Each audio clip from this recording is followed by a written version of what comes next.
We're going to talk about the components of a transducer. We're going to start out here in the back of the transducer with our wire. The wire is going to run from the ultrasound machine itself all the way through the transducer here to the PZT crystal drawn in blue. It goes all the way through and touches the PZT crystal because it requires the voltage from the ultrasound system itself, runs all the way through here to the PZT, causes the PZT crystal to vibrate, and that's what produces the ultrasonic wave.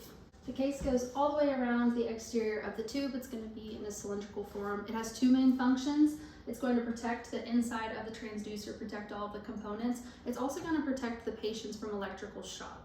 Next, we have our electrical shield. That's going to be here in blue. It runs directly under the metal or plastic from the case, and it's going to keep the extra electrical signals from the air from getting into our transducer. So as it's receiving signals, we don't want all of the extra noise getting into our transducer, so the electrical shield is going to help eliminate those extra electrical signals. Next, we have a very thin barrier of cork or rubber called the acoustic insulator that runs directly under our electrical shield. The purpose of the acoustic insulator is to help the vibrations that come naturally with holding a transducer not to get to that PZT crystal. Since the PZT crystal requires vibration to create our ultrasonic pulses, we don't want extra vibrations causing any extra pulses or causing our pulse to change. So the acoustic insulator is going to absorb those extra vibrations coming in from the case. Next, we're going to talk about our backing material. The backing material here is here in purple. It adheres directly to the PZT crystal. The backing material is made of an epoxy rosin with tungsten filaments, and its purpose is to reduce the ringing from the PZT crystal. We've been talking a lot about vibrations coming from the PZT crystal, so we want to make sure that the ringing is subdued a little bit, which the backing material allows, because it's going to absorb that excess ringing that we don't need.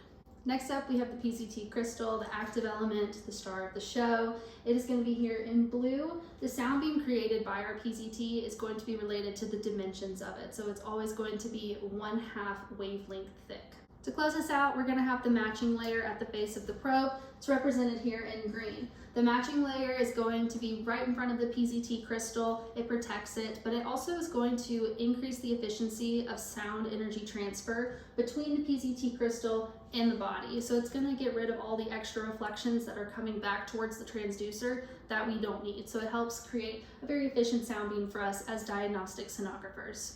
Now that we know about all the components of the transducer, we're going to talk about how the PZT crystal actually creates that sound beam. So the PZT crystal itself is called lead zirconate titanate, PZT for short, and it's part of the piezoelectric effect. It's when voltage or pressure is applied to that crystal, it's going to create that sound beam. So the wire here, we just talked about it, it's going to connect to the ultrasound machine. It's going to send that voltage, like we just talked about, to the piezoelectric crystal. The PZT crystal right here, that's going to have that pressure, the voltage applied to it, and it's going to create that sound beam from the piezoelectric effect. We already talked about all of the parts of the transducer, so we're going to talk about the rest of the components of an ultrasound system and how they are processing the signal. We're going to start with the master synchronizer. So the master synchronizer is in charge of making sure all the components are doing what they're supposed to do and that they're doing it in a timely manner. So it's kind of like the mom of the group. After the master synchronizer, we have the pulsar. So the pulsar is going to be generating the signals that excite the PZT crystal, and that's what's going to create that sound pulse. When it comes to shaping and steering, we're talking about the beamformer. The beamformer is going to be in charge of where the transducer is pointing and where it is focusing.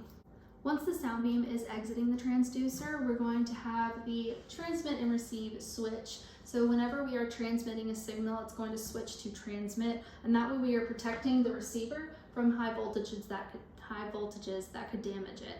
So whenever we're receiving echoes back, the switch will switch over to receive, and we'll be able to get those echoes without damaging the sensitive receiver. Speaking of the receiver, that's going to be next. The receiver is going to take all of those signals coming back to the transducer, and it's going to prepare them for display. So there are 5 modes within the receiver. We have amplification, compensation, compression, demodulation, and reject. So what do those mean? First, we have amplification. Every signal is going to be amplified because electrical signals are too low to be displayed on our monitor. So every signal is going to be amplified equally, and it's going to create a brighter image. This can be adjusted on our screen. Compensation is also going to work with brightness, but in a different way. When it comes to our transducer image on the screen in the display, not all of it is going to be an equal brightness. Up at the top usually is going to be brighter, and then as it gets deeper it's going to lose that brightness and the image will become darker. Compensation is going to take it level by level, and you'll be able to adjust the brightness on each level to compensate for that brightness lost. After compensation, compression is going to take all of the signals and reduce it down to something we can use. So the oversaturated signals that will make our image oversaturated, blurry, it's not readable, get rid of those signals. The signals that are too weak and below the threshold, get rid of those. It's going to compress it down to something that we can use in a grayscale image that the human eye can see. During demodulation, the signal is going to go through something called rectification. I'm going to use a little bit of space down here at the bottom to show you what this means. So in a regular signal, we're going to have the transducer up and down, positive and negative. I'm going to draw a line. Well, rectification, we don't want negative signals, so it's going to get rid of all of these signals down here, and it's going to flip them up to be positive. So we're going to have all positive signals transmitting, because we want this going into the display. When it has the negative signals, it's going to overload the display. It doesn't use it anyways, it's just going to overlog it. So we want to make sure that we're just sending in positive signals so it can easily read it and send it into the display. Lastly, in the receiver, we have reject down here at the bottom. It's exactly what it sounds like. It's going to reject the weak signals that we don't need in the display. It's just going to cause a lot of noise. It will weaken that signal to noise ratio. We won't have as good of resolution. So therefore, reject kicks out the weak signals. After the receiver, we're going to move down into scan converter. Scan converter is going to take the signals by the receiver and it's going to change them from analog to digital. So we can't use analog signals in our display. So this is going to convert our images from our scan, and it's going to turn it from analog to digital so that we can use it in our display.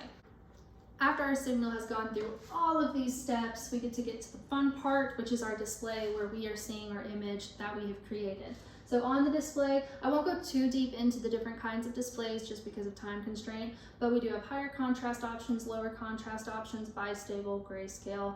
So we are going to have our type of display here, and then we want to keep our images. We want the patient to be able to view them if they request it. We want the doctors to be able to view our images. So we are going to have to archive them and store them somehow. This can be printouts sometimes for OBGYN. It can be stored on a PAC system. It can be stored on a film, CD, however you want to do it. Typically, PAC systems are used by hospitals. They are kind of a central cloud-based system, and so those images will upload to the cloud, to the PAC system, and that way doctors, nurses, whoever needs to view them can review those images that we took. And that's our system.